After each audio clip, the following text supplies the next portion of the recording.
to be joined by Will Hanke. Will, I'm sorry if I pronounced that wrong. We're really excited to have you with us.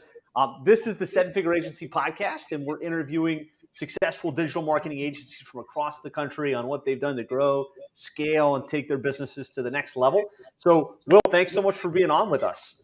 Glad to be here, Josh. Thanks for the opportunity. So you're going to let me know, is it Will? I always ask, and the team always tells me one way or the other. I'm like, is it Hanke or is it Will Hanke? Hanke. Yeah, Hanky Panky. That's the easy way.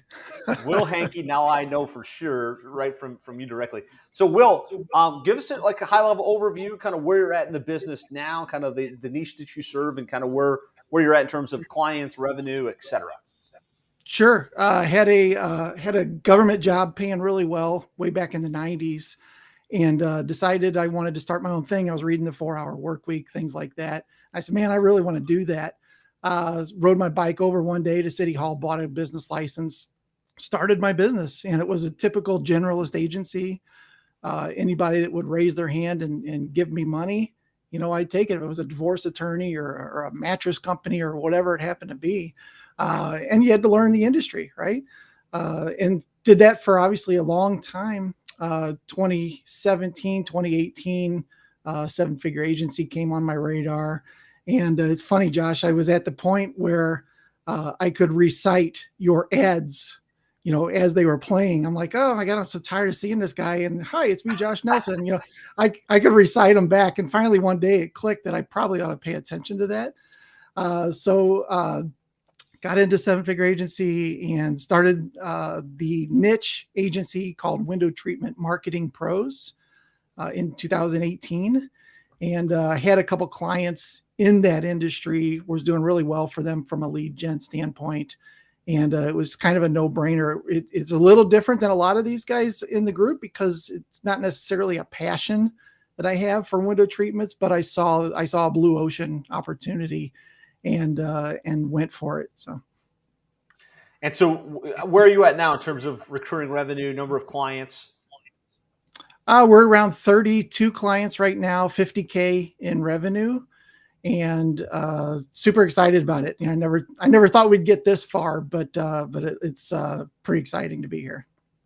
Amazing. Well, congratulations on getting to 50K. Guys, if you're excited to hear Will's journey and kind of how he made the leap to 50K in his agency, serving a very specific niche, window treatment companies, give me a yes, give me a one, give me a let's do this in the comments, and let's dive in. Well, yeah, it was a lot of it was a little bit of feedback on your end. Maybe I've got a tab open on my end here. Okay, let's keep going. So I guess tell us a little bit about how you got into digital marketing in the first place. I think it's always a fun place to start. Yeah, a little bit of a weird story. I back in the 90s, I built a website called postcardsformom.com, and the idea was just to prank my mom and get people from around the world to send her postcards just randomly. And it kind of blew up, went viral. And, I was on the front page of the Washington Post. I was in all these different things. And that's when I realized, oh, you can actually monetize building websites. It's not just building websites for fun.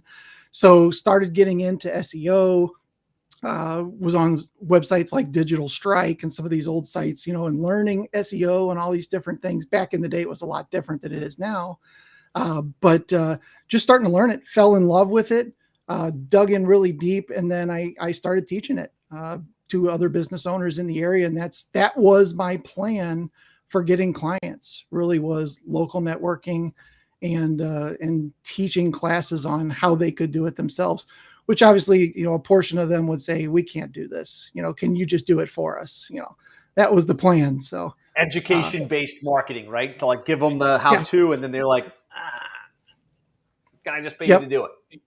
Yep. And I'd say we still do that today. I'm very heavy on dumping value to potential clients or just people in the industry, providing tons of value where there's no way they don't know who we are or what we do or what they can do themselves. And at some point, if they follow some of the things that we talk about, they're going to get busy enough that they need to hire somebody to do it because they can't keep up. Got it. So I know you have a military background. Kind of tell me how you exited the military, went into entrepreneurship, and kind of where you were when we started working together back in like 2018 ish. Yeah, got out of the military in the early 2000s. Had an IT background, uh, electronics type stuff, and always had a computer. I've had a computer since I was little VIC 20, back in the day. And we would get the Commodore magazines and we'd be punching in the code line by line in BASIC just to make some character animate or something on the screen. And, then that eventually turned into me starting the agency in the late 90s. And building websites is really all I was doing. Building a website, handing it over to a business owner, and here you go, good luck. And I had no idea that I was doing a disservice by not helping them actually promote the website.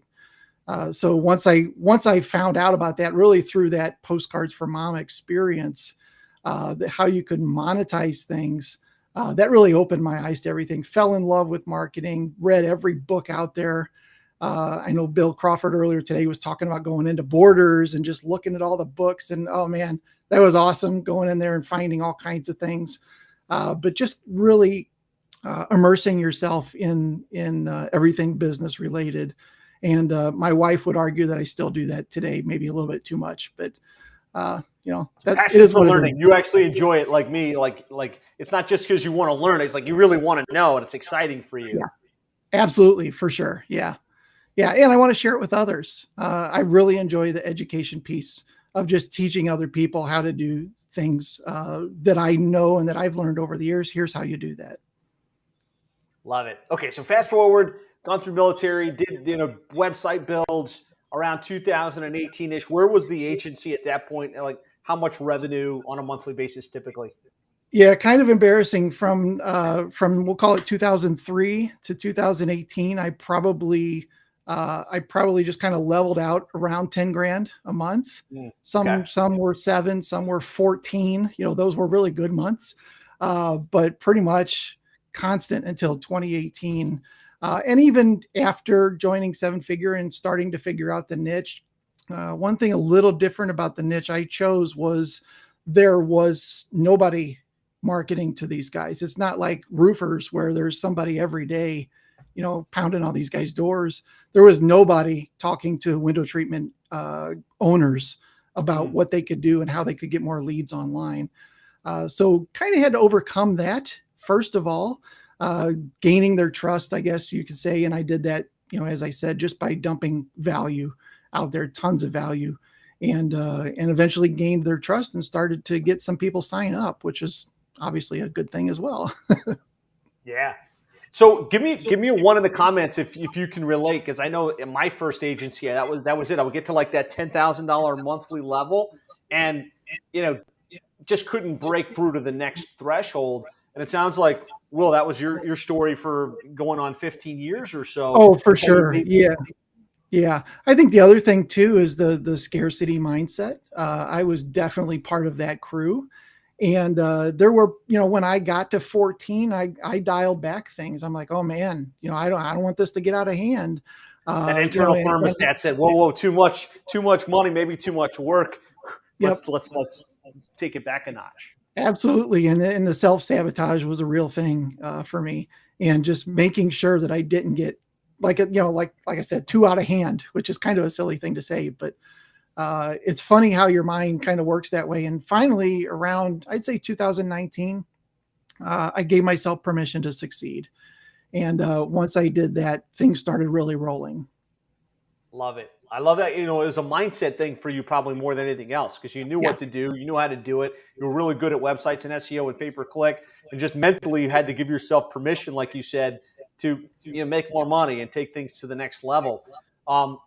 Thinking back to that time, just curious, because I know a lot of people were stuck in that place. What were some of the readings or some of the thought work that you did to get through that internal hurdle?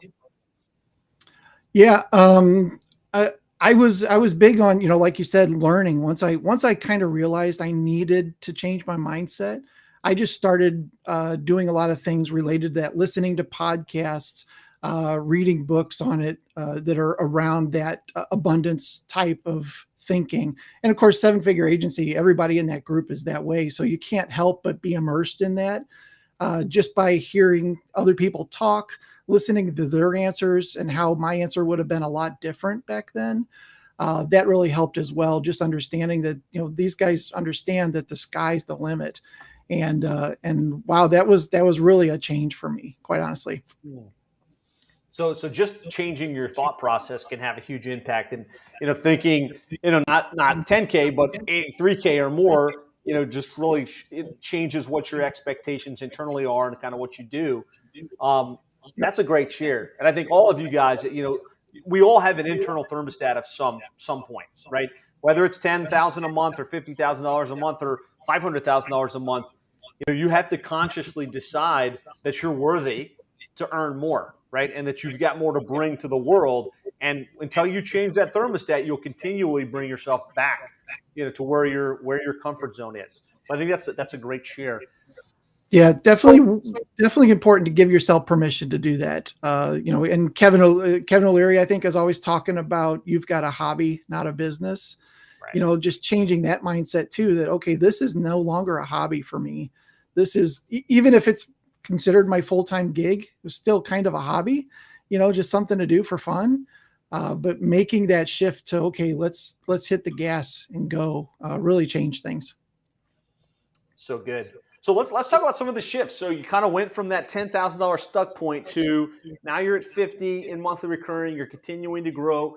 If you had to point to like 3 or so changes that you made, what were some of those shifts and changes? Okay. Probably the biggest one was webinars and being more dialed into that, being more dialed into, I would do them from time to time, got pretty good at them, but I wasn't consistent, I guess, with doing those. And doing webinars and using that platform to start to teach. So now I'm no longer just teaching in St. Louis, in my town, to people that show up. I'm teaching to hundreds of people, maybe thousands of people across the country, and they could teach it and consume it on their own time, which is really different. It didn't have to be Wednesday night at 7:00 at the La Quinta. Right? It could be whatever. It could be whenever. Education-based marketing, really embracing the monthly webinar method to put out great content, to position yourself as an expert. Yep, for sure. We talk in the seven figure agency about omnipresence. And I think that's a big part of that, is just being everywhere, that no matter where somebody is, they're getting some sort of value from you, from your business. That's a big key for us. Love it. Great share. So if you're not doing webinars on a consistent basis, and this is a power play that almost everybody that comes through seven figure agency implements, and it helps you create content, nurture your database, remain top of mind, and it leads to new clients coming in at a much lower sales resistance basis. Yeah, for sure. And then of course there's always the other pieces of cutting that up and using that on your social media, sharing short snippets out in a newsletter or something. There's a lot of ways to use that one piece of content. And in some cases, you can even cut those up into podcast episodes and reach that audience as well. Awesome. All right. So we've got number 1, webinars. Yeah. Number 2 is probably the book. Writing a book and getting that out there has really helped us leverage quite a bit. Just the fact that we've written a book about marketing for window treatment companies is very, very strange thing for a lot of them. Yep. So when they hear, wow, they actually wrote a book about this, it's a great lead magnet for us. And I'm happy to spend the money it gets to, get it printed and all that kind of stuff and mail it out, mail those out, priority mail, so they get them within a day or two. And we also offer our book as a freebie when somebody signs up for a webinar. So it's kind of a little carrot there when somebody signs up for a webinar. At that point, we already know that they're kind of interested in what we're doing. So let's go ahead and hit them from another angle by sending them a book as well. So it works out well, especially since a lot of people don't attend the webinars. Right. That's usually not something they attend live. They sign up for it, don't show up for it. So having the book as a secondary method to the webinar works really well. So you're saying power positioning. You've published the book, and you're the author of Internet Marketing for Your Niche Window Treatment Companies. Yep. That gave you some authority, and it also gave you some different assets to get in front of that niche. By mailing it out, by offering it free plus shipping, and then also actually mailing it to people that register for your. I like that angle. Are you physically mailing them the book, or are you sending them the digital copy? No, I physically mail every single book that we have Very good. out. They can just go to the website, grab a copy of it, and off it goes right to their mailbox, usually within a day Hold or that up. two. Hold that up. And then, Congratulations on getting that done. I know you were one of the early implementers on getting the book done. You've had it out for a while now.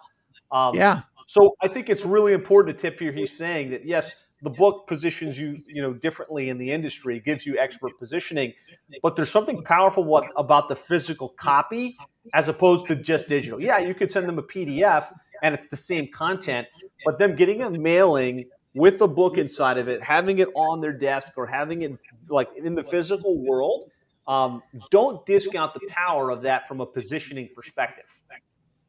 absolutely. The book goes out, like I said, 2-day priority. There's a little letter in there from me, about our business. It's not real salesy, just real quick about our business, and of course, a link to sign up for a strategy session. But it's a great positioning piece. I love it. I take it to the expo and the conventions and things like that and give those away. Typically, I'll exchange it for a business card, so I don't just set it on the table and anybody that comes by can grab one.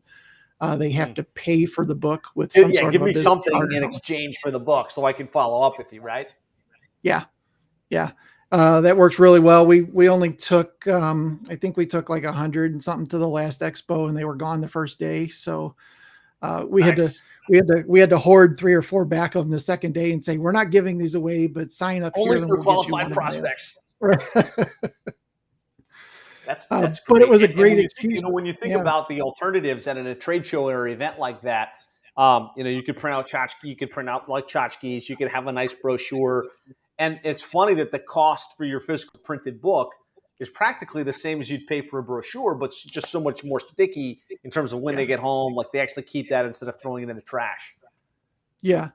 And I think one of the things is we don't necessarily care if anybody reads the book, right? If they do, that's fantastic. And sometimes I'll get an email or something saying, "Hey, Will, I'm on chapter 3 of your book, really enjoying it." I'm like, "Wow, that's crazy," right? But for the most part, it's a positioning piece that, those are the guys that literally wrote the book on this industry. So Yes, for sure. Okay, so we've got one was webinars, two was the book. What's number three? number 3 for us was joint ventures. Starting to find out who are the big players in the industry and taking some time to, again, dump value on them, but position ourselves in such a way that they say, okay, what do you guys do? And can you help us?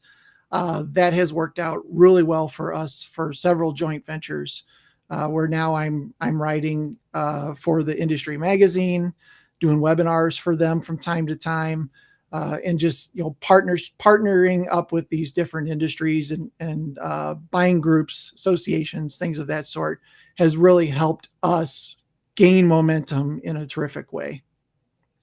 So good. So like the JV Jumpstart strategy, like figuring out who's already selling to the people in your niche, connecting with them. I think the stacking order at which you mentioned these three, you mentioned webinars first, and I'm sure the webinars helped you create the content that formed your book, right? Because I know you did a lot of customization of the book. Second to that was the book itself, which is this physical Yep. asset that positions you as the expert. So when you start to go after the association, when you start to go after these joint ventures, you're not just like, hey, I'm some dude, that wants to sell to your clients. It's like, hey, I've got all this great content. If you want, I can do a webinar. I'd love to put a book in their hands. And they see you as an expert that can come in and add value to their client base or add value to their association. And so I think that stacking of those three makes a lot of sense. And it's great to hear that probably where most of the business comes from is those relationships with the joint ventures that have access to your client base. Absolutely, 100%. That just having those key partnerships I've got a little whiteboard over here. I wrote down who are the people I want to get in front of. And the same thing when you go to a conference, there are certain people that you just want to get FaceTime with, and make sure that you're in front of those people and that you're introduced to them. And you're not there to sell. You're not there to do anything. Just get in front of them at that time. And then down the road, you can follow back up with them and say, hey, I'm the guy, and gave you the book or whatever it happens to be. But the joint ventures have really changed the game for us, for sure. So good. Great shares. Guys, if you have questions on these 3 plays and kind of how Will has leveraged them in his agency, post in the comments. Where I want to go now is I want to go back. So, we're at $50,000 a monthly recurring revenue now. There was this period where we got to 10K and we were kind of stagnated. It seems like one of the first pivots was like deciding on this niche and deciding rather than being a generalist, I'm going to work with window treatment companies. Can you talk a little bit about why you chose that niche, what your process was in kind of landing on that particular vertical? Sure. I actually, when I started kind of through that process, I built a list of niches, and that list was probably 200. It was everything from garage doors to chiropractors to, everything you typically think of. But I would drive around town and oh, garage doors, that might be something, and I would keep a list of all these different things. Along the same time, I had a client that I probably had for 6 or 7 years in the window treatment industry. And he was just killing it here in St. Louis and still is today. You look for anything, you're going to find this guy, right? And I also had an awning company. So I actually went to my window treatment client and said, hey, if we did some work with awning clients, does that affect you in any way? Like the other side of the window? And he said, nope, 2 different industries. So I kind of doubled up, just because I had clients in both of those and they really don't compete with each other, but they're the same end result, right? So had 2 clients in the industry, noticed that there was nobody marketing to these people. I take that back. There was a book on Amazon called, Marketing Your Window Treatment Company or something like that had been written 2 or 3 years prior. And I went and looked up who the author was, did a little stalking, and turned out that he had actually quit his marketing career and was a pilot or something now. I'm like, okay, well, that was my only competition that I thought might be up against me. So I knew right away that it was a blue ocean kind of deal. And I realized it's going to take a while for this to kind of ramp up. But there's little competition in this particular industry. So went for it. Love it. So what you did there is like one of my favorite plays, which is as a generalist agency, looking at the client base, like where do I have clients? Where do I have wins? Where can I kind of like say, hey, look, here's some like interesting pocket. Like for me, it was a plumbing company we'd done business with. It was like, hey, I've got this one plumber that we did well. Let's see if we can replicate that success. And so it sounds like that was the play for you. You had this client in Windows that you did great work for. You're like, okay, there's not much competition here. Let me position myself in that particular vertical.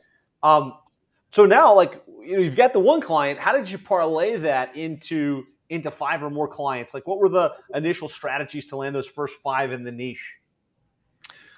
Initial strategy for me, I'm a big implementer. I get stuff done as soon as I can. So, speed of implementation. Love it. Yeah. Once I decided on a niche, I think I had a website up in 2 days. And it was a bare bones, but it worked, and got that up and out of the way immediately. I had a legacy agency, so I kind of already had a good idea of packaging and pricing and that kind of stuff.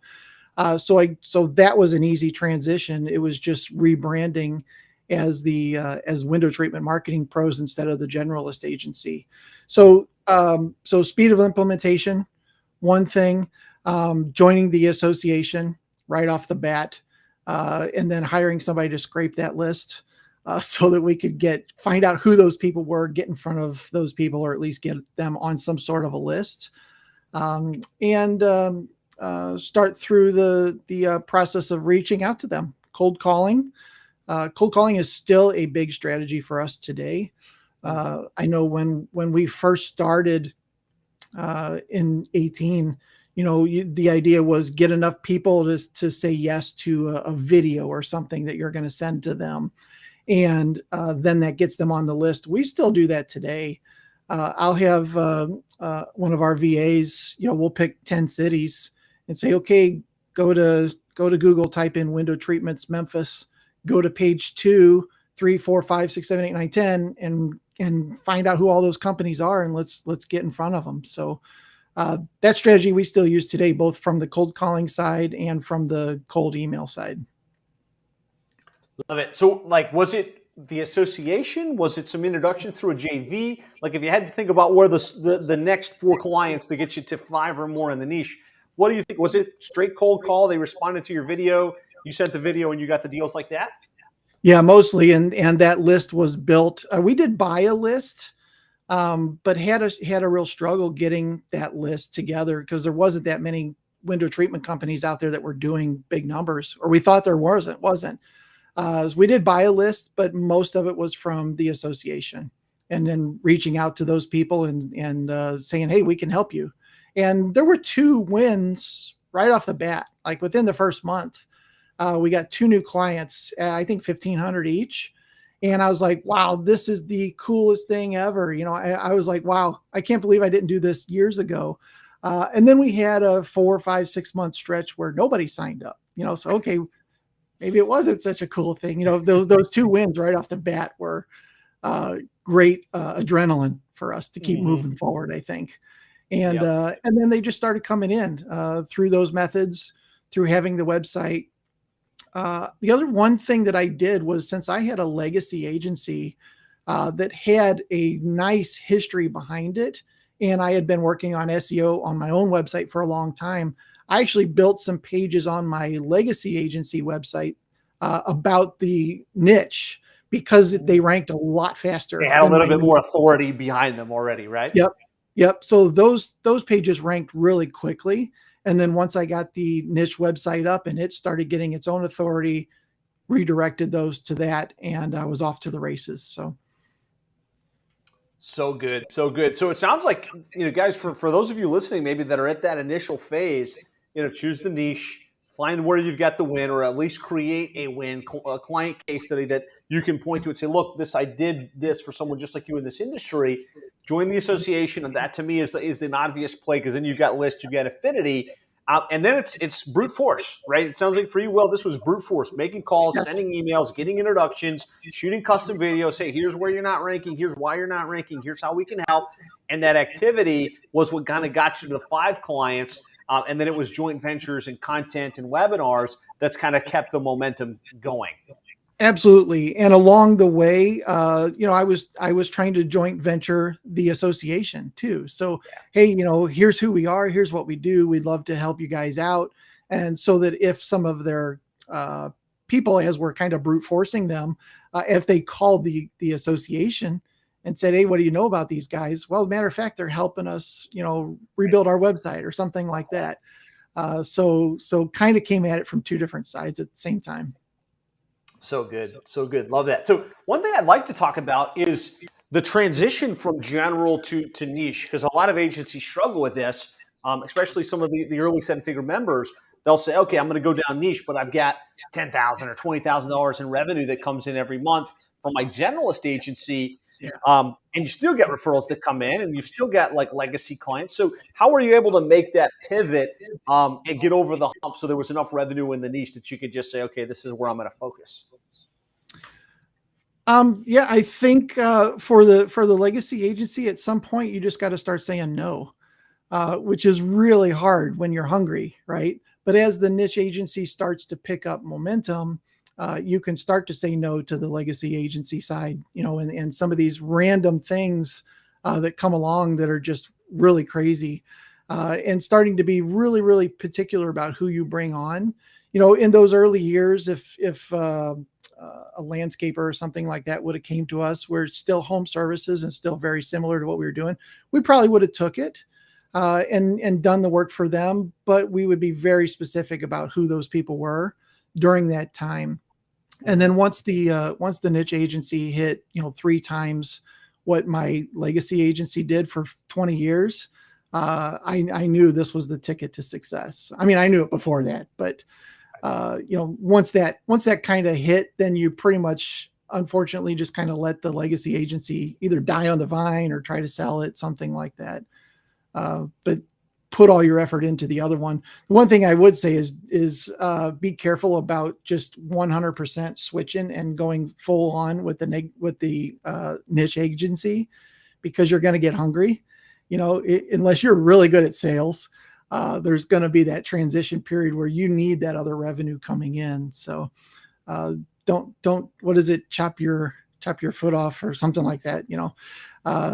But make sure that you're still focusing on both for a short period while building the niche agency.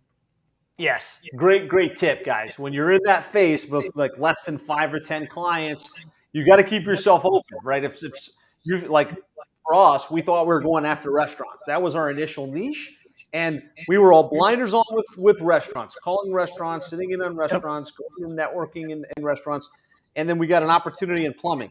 If we hadn't like recognized, I got to pay the bills, right? I got family to feed, I've got bills to pay, I got to take that revenue, right?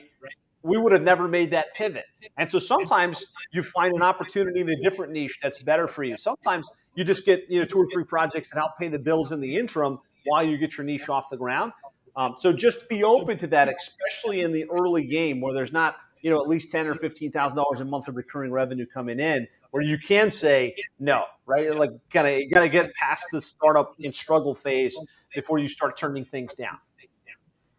So hard, Josh. It is so hard to start telling people no, when they're dangling money in front of you, Right. but you still got to be focused on the niche, but don't pass up some opportunity in those early stages. Yeah, no doubt. So I just want to divert for a second. So you went from like this years and years and years and years and years at like 10,000 in revenue, and now you're up at 50.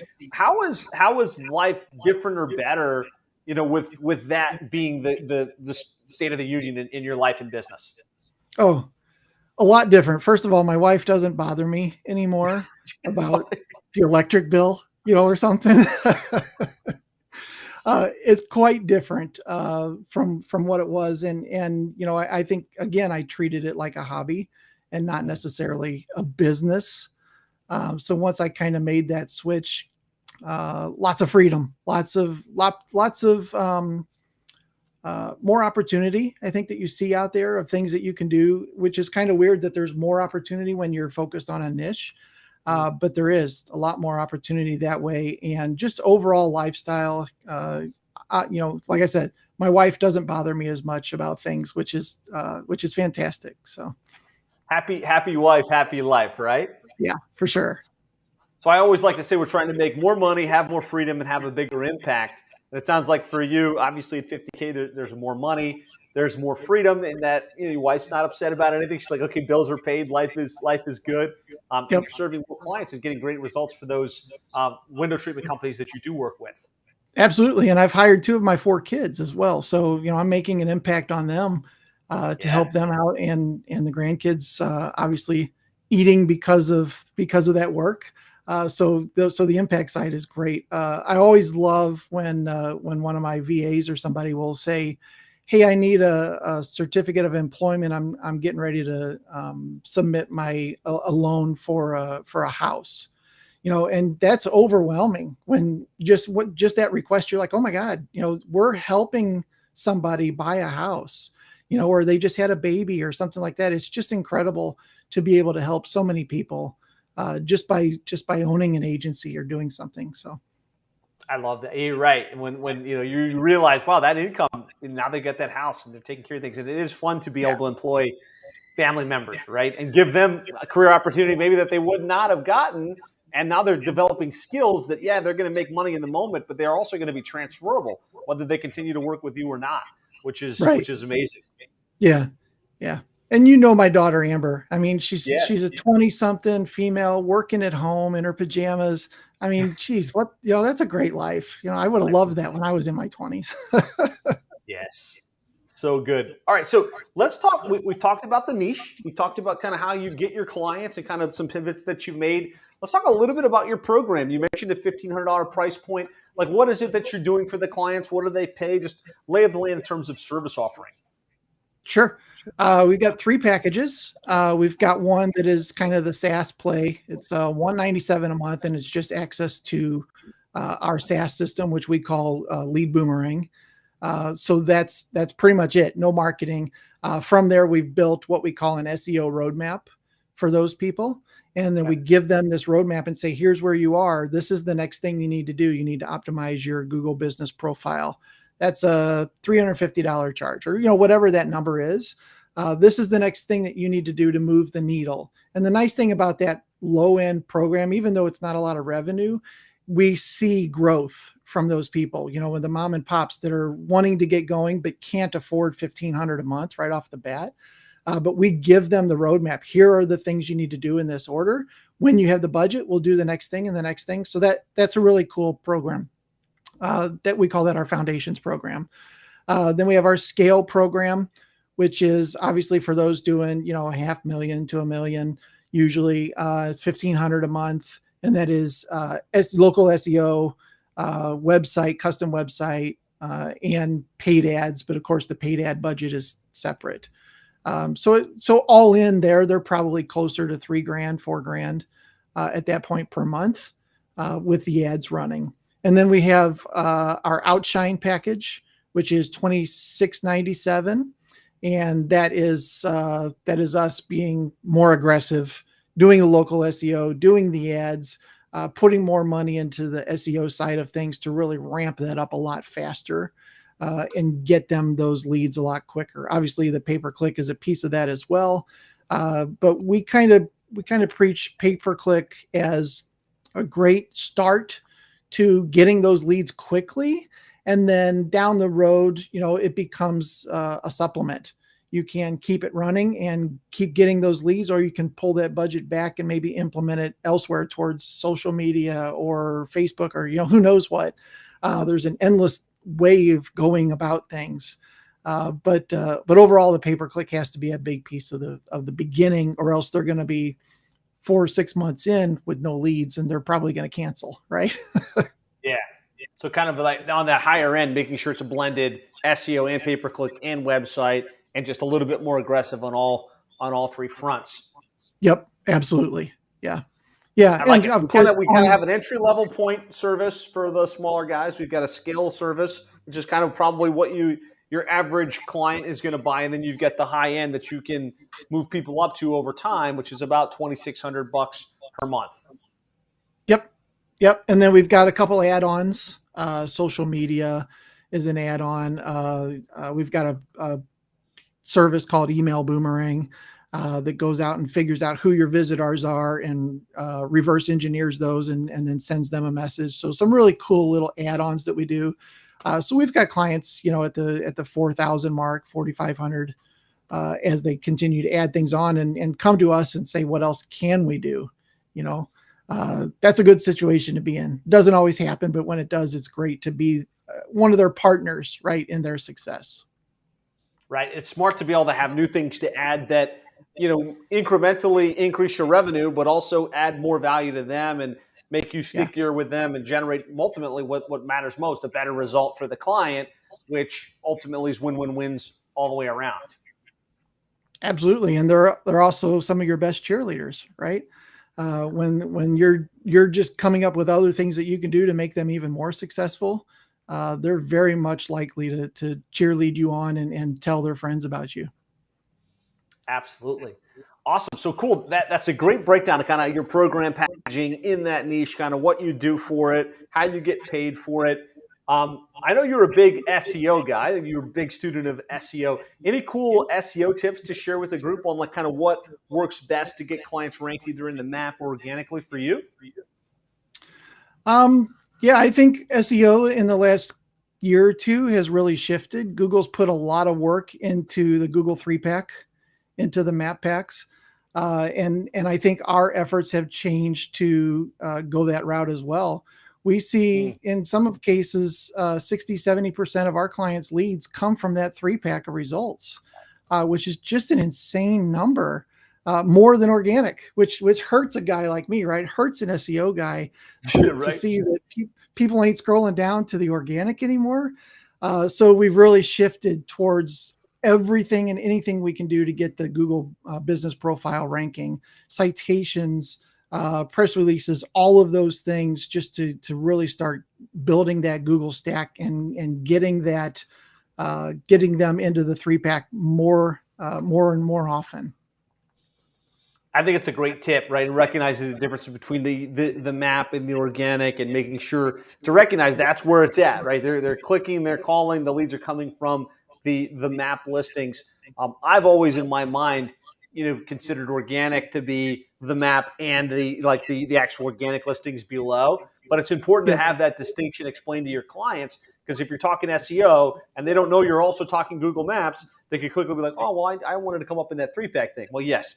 Our organic strategy is going to get you ranked in the map. It's going to get you ranked in the non-paid listings, and then we're going to layer paid on top of it. I'd agree. I mean, when SEO started, it was its own thing. Now it's kind of an umbrella of a lot of different things.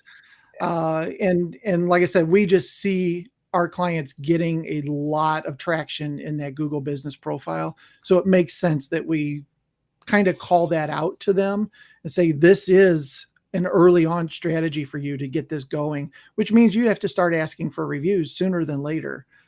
So that's another piece of it, obviously, is getting those reviews. So we need to make sure that we're getting those things in front of our clients so that they know to be doing those things. We print out business cards for every new client when they sign up that just has a QR code on the back, so their installers can hand that to the client right there in the living room.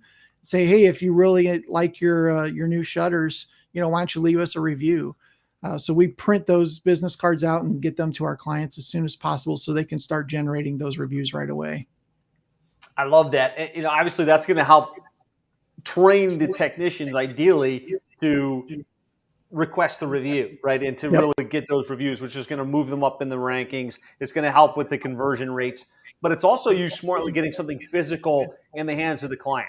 Like anything you can do to get physical, like you send your book, which is great. Now you're also sending these review cards that their sales team can hand out after the service call. And that's a great tip. All of you guys should take note of. Whatever you can do to put something physical in our digital world, outside of the emails and the social posts, is going to carry weight. Absolutely. Yeah, we get those business cards out to them. And if they've got a sales team, we'll build custom QR codes for each one of them so that the business owner can track who's asking for reviews, who's getting reviews, who isn't. And in some cases, our clients will incentivize their installers to ask for those reviews in the first place. So some really cool ways of going about tracking that as well. Love it. I'm just curious on that point. So then does the QR code take them to like a gateway that says who is your technician and write the review and then share it after they submit? Or does it take them straight to Google where they can write the review and it's just tracking the link basically? QR code goes to Bitly, and then the Bitly link goes to the Google profile. But then each QR code has its own Bitly link. So we can say John's referral link is this one, Joe's referral link. So we're John tracking had 19 people this month click on it, where Joe only had 3. Yep. And then you're still taking them straight to Google, so you have the highest probability of getting that Google review as opposed to an internal form and then expecting them to take the next step to submit. Yep. I like that. Yep. Just going through Bitly so that we can track it. Very cool. Love that. That is a great little tip right there, guys. If something to consider, especially when they've got multiple technicians or they've got multiple salespeople to help them track that activity. Yep. So let's talk a little bit about retention. Like one of the most important aspects of growing our agencies. Yeah, we got to be able to land the clients. We got to be able to deliver great results, and you guys do great with that. What are some of the things you're doing to improve client retention and client experience and to keep those clients with you long term? I mean, the easy one is the business reviews. Make sure that we're doing that all the time. My son, Ryan, I hired him basically to be an account manager and to consistently reach out to them every month and actually every week. We just built a task list where in week 1, his task is to call the client. In week 2, it might be to make a video. In week 3, it's to text them. In week 4, it's to tell them, how many leads we got for you in the last month or something like that.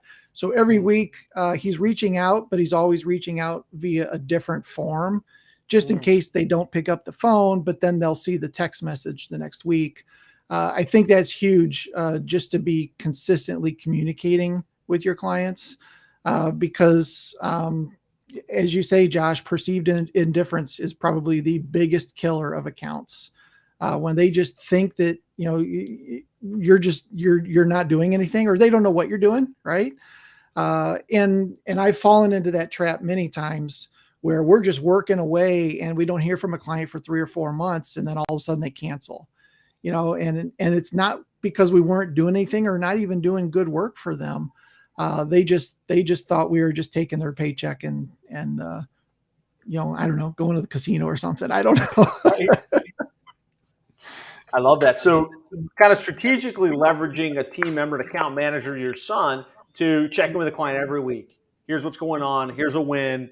And just let them know that you're there, that you care, and that you're on top of the ball. Yep, absolutely. And then I'll even do some Loom type videos for the clients. Hey, it's Will, just checking in. Here's some really cool stuff. I saw some ranking changes or something like that, or here's a new blog that we put up, and look at how many backlinks we already got from that. So just again, keeping top of mind is the best piece of that. Love it. Some great tips there for retention.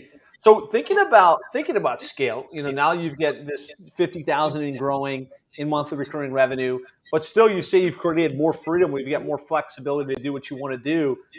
Talk to me about the team. Like, what does the team look like? Are you virtual? Are you international? Are you VA based? Like, what's the mix, and how have you scaled that operation? Yep. 15 total employees besides myself. 3 of those are in the US. So we have a US based writer that writes our content. And then we also use SEO Content Hero for a lot of content. And then my daughter is the lead web developer.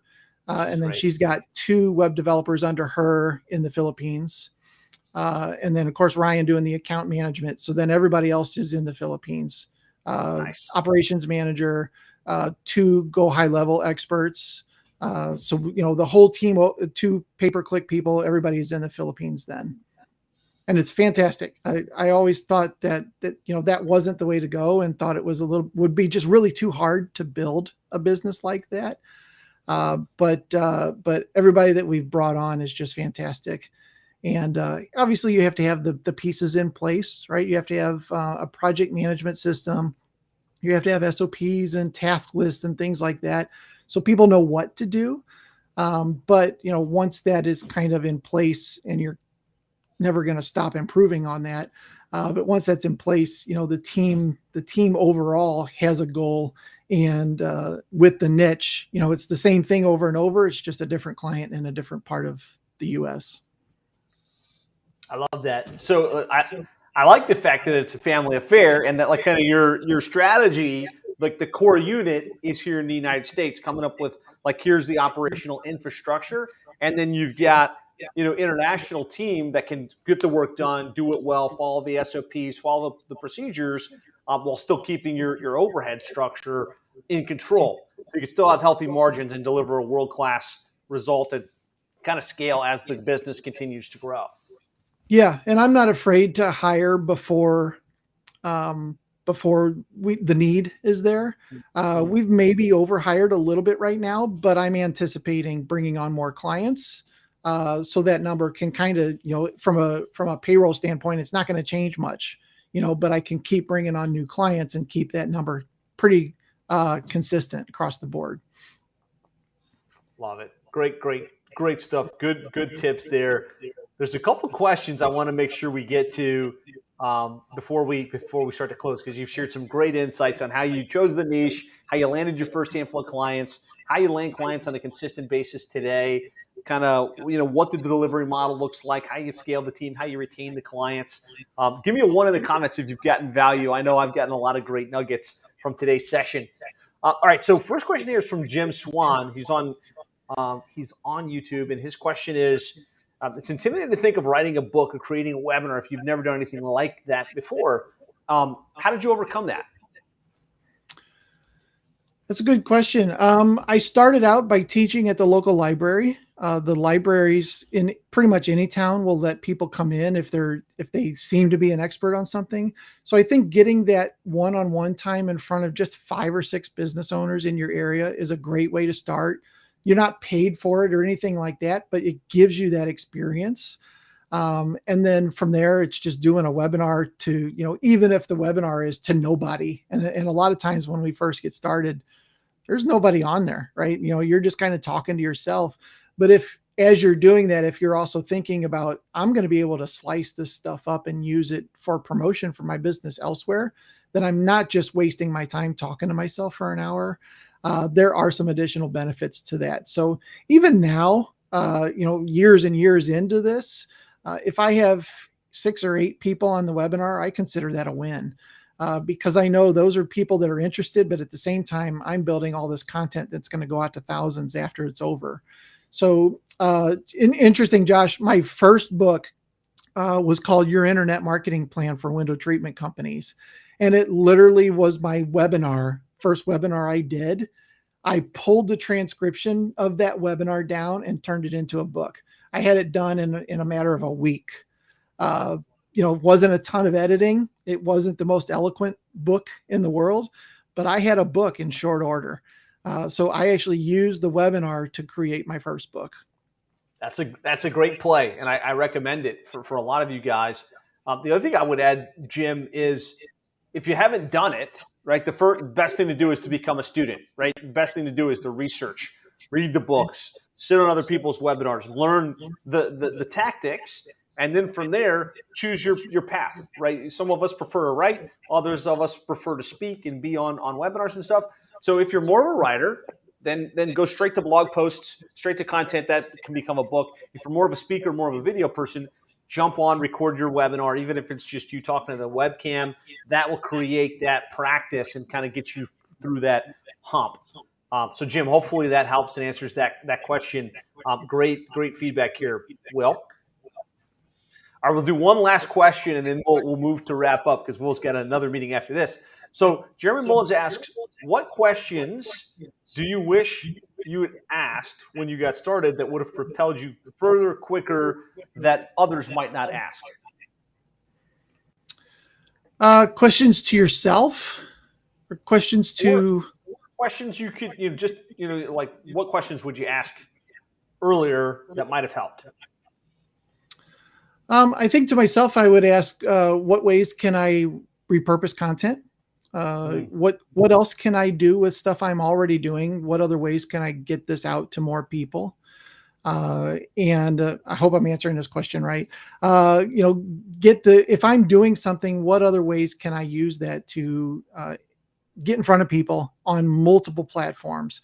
Like I said, with a webinar, you can turn that into a book. You could turn that into a podcast. You can slice that up and use it for social. You could even put it into a podcast. There's a lot of ways you can do. So when you're building things and you're building exposure for your brand, I think asking yourself, what is something I can do that has multiple ways of implementation after the fact? Love it. Great question to ask yourself. Hopefully that answered that question for you. So, Will, great insights here. Really appreciate you sharing. Congratulations on your growth and your success. I know that we'll be celebrating your 7-figure status sometime very, very soon. If you had one last piece of wisdom to share with the listeners that are kind of just trying to get to the next level, what would that be? Don't give up. I think especially with my niche, Josh, there was times when we really struggled. We just couldn't get a new client, and it was really frustrating. But I was diligent enough during that time to continue to create content and value. And there were big gaps between new clients. But once you kind of get over that hump, and I'm not saying you're coasting, but people are paying attention. So don't give up in those early stages. When you're building, and there is a lot of stuff, even in the 7-figure the Kickstart group, right? There's a ton of things that you have to go through and all these different steps. take the time, put your head down, and get through it, and don't give up on it. Funny story. I've got some baseboards in the house here. We remodeled during COVID, right? That's what everybody did. So I got the new flooring in, got the walls painted, but the baseboards have never been done. It's just part of my personality, right? Not to kind of like to get to the 90% mark and stop. But don't do that. Don't stop right before you hit those goals. Keep pressing on, and it's gonna work out in a very good way. And doing it with a niche agency is the obvious answer to that. Great tip, guys. The only way you're going to fail is if you quit, right? If you keep going, eventually you're going to get there. And Will, that award you have behind you, kind of put your finger up, it was the Breakthrough Agency of the Quarter Award, because you had that period where it was like, man, we're just kind of at this lull. I don't know what it was. Maybe it was 20 or 30K. And it just felt like you were there, and then you broke through. And that's because you kept taking action. You kept kind of looking at what was working, what wasn't, making shifts, making adjustments, and you broke through the next level. So I think that's a great tip to end on. Keep pressing forward. Keep making adjustments. Don't throw in the towel, right? Because it's the story of the acres of diamonds, right? You may just be one or two more digs away from the acre of diamonds that are going to take you to that next level. Yeah. And with something like Seven Figure Agency, you've got the roadmap. So it's just a matter of implementing it and getting it done. Obviously there's a time piece in there to get it done, but just keep your head down and moving forward, and it's going to work. It always works. Outstanding. Well, Will, thanks again for being here. Really appreciate you sharing. Guys, if you got value, be sure to thank Will. Be sure to tag him in the Facebook group. If you have follow-up questions, we can keep the conversation going over in the Agency Success Facebook group. He's in there, so you can tag him in there with any follow-up questions. And if you'd like to listen to more interviews like this with highly successful agency owners from across the country, be sure to go to sevenfigureagency.com. Register for the podcast. Grab a free copy of the book if you haven't. And we'll see you guys again on a future episode of the Seven Figure Agency podcast. Thanks so much, Will. Thanks, Josh. See you later, guys.